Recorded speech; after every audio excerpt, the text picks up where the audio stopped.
SSS is a painting that's public and also private.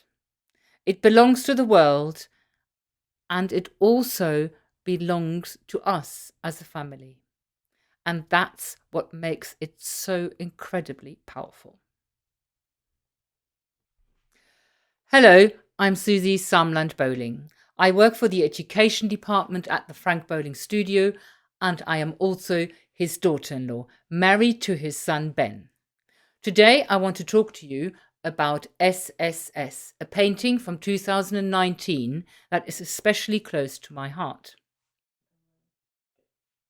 Frank has always found ways to weave personal history into his paintings.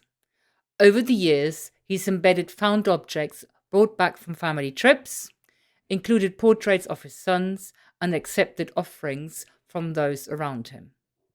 SSS continues that tradition. The title is an acronym for Susi Sahmland's son, and that son is Frederik, my child, who has been Frank's dedicated studio assistant for many years.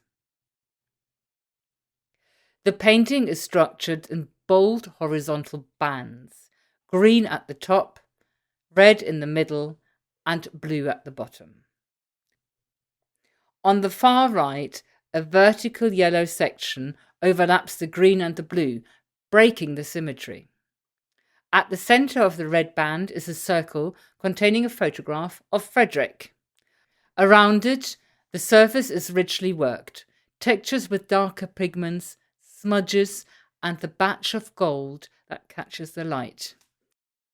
The geometry is clear, but the paint handling keeps it alive, with colours bleeding and shifting across the surface. For me, SSS is about connection. It's a meeting of geometry and colour, but also of family and memory. It shows that Frank's abstraction is never impersonal. It's grounded in relationships, in the people who are part of his life and studio. As a mother, I love that I can see my son in the painting. As an educator, I love how it demonstrates that art can hold both universal ideas and deeply personal stories.